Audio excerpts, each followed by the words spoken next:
Está ocorrendo um juízo investigativo no céu?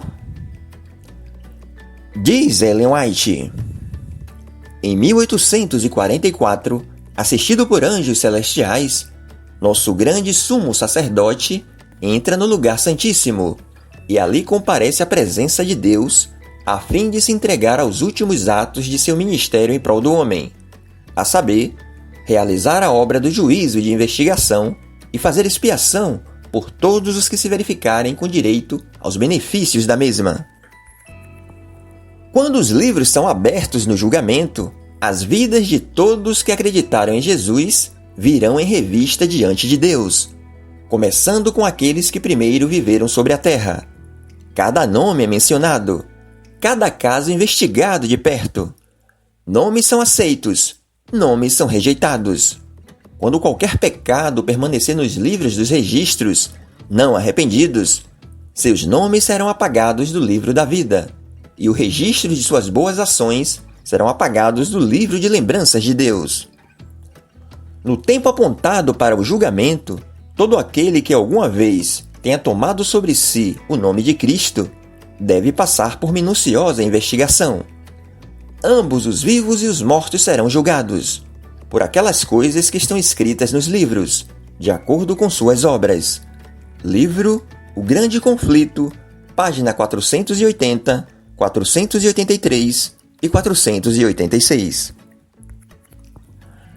Segundo a doutrina do juízo investigativo, doutrina particular da Igreja Adventista, está ocorrendo a primeira fase de um juízo de investigação no céu, antes da volta de Jesus. A tese adventista é que o juízo é para Deus prestar contas ao universo, mostrar aos anjos quem realmente aceitou a Cristo e quem não aceitou. E usam o texto de Daniel, capítulo 7, verso 10, que mostra milhares de anjos em um juízo diante de Deus. Bem, primeiro que esse juízo de Daniel é contra os que estavam perseguindo os santos de Deus, e não um juízo de investigação do povo de Deus. E segundo, onde está escrito que Deus tem que prestar contas aos anjos? Os anjos sempre tiveram participação nos eventos relacionados a Deus. Por exemplo, no anúncio do nascimento de Jesus, conforme Lucas capítulo 2, versos 9 a 14. Serviram a Jesus no deserto, conforme Mateus capítulo 4, verso 11. Virão com o Senhor em sua segunda vinda, conforme Mateus capítulo 16, versos 27. Então dizer que o juízo investigativo é para mostrar aos anjos é um argumento muito frágil. Ainda segundo Ellen White, o juízo investigativo é para saber quem está preparado para o reino. Vejamos o que ela diz. Este trabalho de exame de caráter, de determinar quem está preparado para o reino de Deus, é o do juízo investigativo. Livro O Grande Conflito, página 489. Bem, a Bíblia nos diz que Jesus já sabe quem está preparado para o seu reino.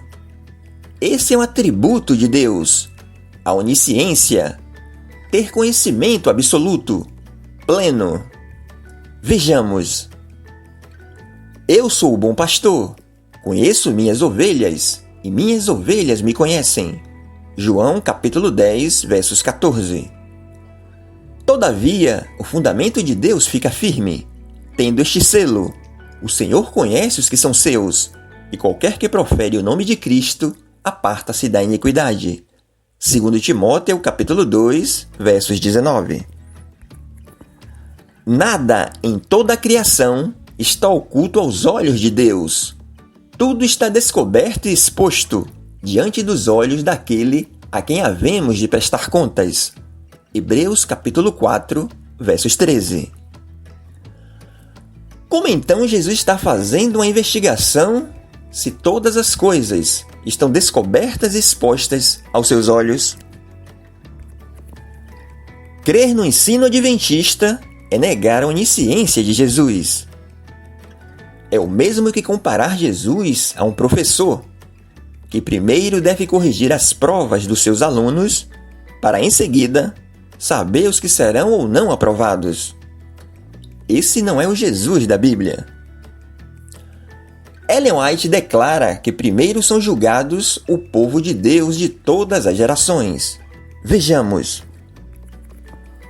Os únicos casos a serem considerados são os do povo professo de Deus. O julgamento dos ímpios constitui obra distinta e separada, e ocorre em ocasião posterior, começando pelos que primeiro viveram na terra.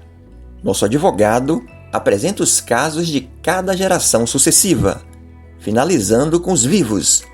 Todo nome é mencionado, cada caso minuciosamente investigado. Aceitam-se nomes e rejeitam-se nomes. Livro O Grande Conflito, páginas 484 e 486. Bem, para que a necessidade de um juízo investigativo de pessoas que foram declaradas justas? Vejamos alguns exemplos de servos de Deus que passaram por este mundo e cujo registro está na Bíblia. No livro de Hebreus, se lê acerca de Abel. Vejamos. Pela fé, Abel ofereceu a Deus um sacrifício mais excelente do que Caim, pelo qual obteve testemunho de ser justo, tendo a aprovação de Deus quanto às suas ofertas. Por meio da fé, mesmo depois de morto. Ainda fala. Hebreus capítulo 11, versos 4. Será que Abel, que foi considerado justo por Deus, necessita de ser investigado? Nesse mesmo capítulo, são mencionados os heróis da fé. Abraão, Isaque, Jacó, Noé, Moisés, José.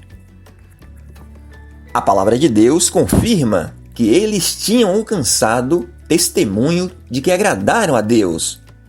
Vejamos.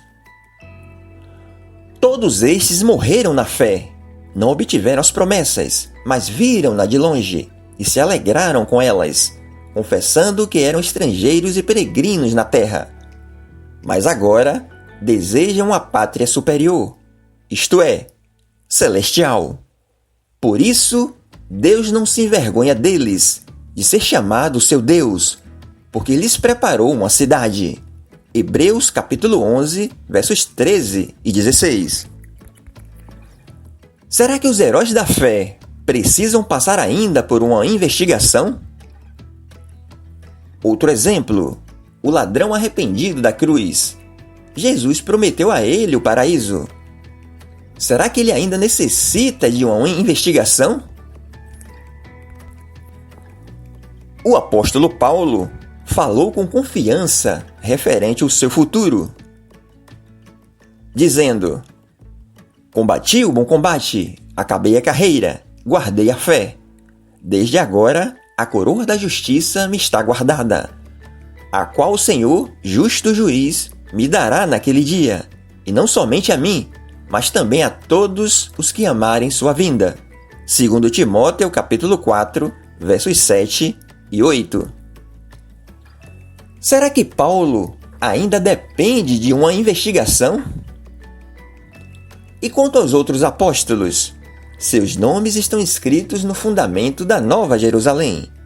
Leiamos. E o muro da cidade tinha 12 fundamentos, e neles os nomes dos 12 apóstolos do Cordeiro. Apocalipse capítulo 21, versos 14. Será que ainda irão passar por uma investigação? Há alguma lógica em se analisar de fazer um julgamento de quem já foi absolvido e declarado salvo? Lógico, evidente, óbvio que não. As Escrituras ensinam que os homens são julgados conforme seu relacionamento com Jesus aqui, na vida presente. Vejamos. Quem crê nele não é condenado, mas quem não crê já está condenado, porquanto não crê no nome do unigênito Filho de Deus. João capítulo 3, versos 18. Quem morre em Cristo ou está em Cristo não está passando por nenhum juízo. Vejamos. Em verdade vos digo que quem ouve a minha palavra e crer naquele que me enviou, tem a vida eterna e não entra em juízo, mas já passou da morte para a vida. João capítulo 5, versos 24. Portanto, nenhuma condenação há para os que estão em Cristo Jesus. Romanos capítulo 8, verso 1. Escrevi-lhes estas coisas a vocês que creem no nome do Filho de Deus, para que vocês saibam que têm a vida eterna. 1 João capítulo 5, versos 13. Portanto, o salvo não depende ainda passar por nenhum juízo investigativo. A Bíblia fala do juízo de Deus sobre os desobedientes. Fala do juízo sobre os inimigos do seu povo. E fala do juízo final, imposto aos perdidos. O juízo do trono branco, para efeito de condenação eterna. A palavra também diz que todos comparecerão ao tribunal de Cristo, conforme 2 Coríntios capítulo 5, versos 10.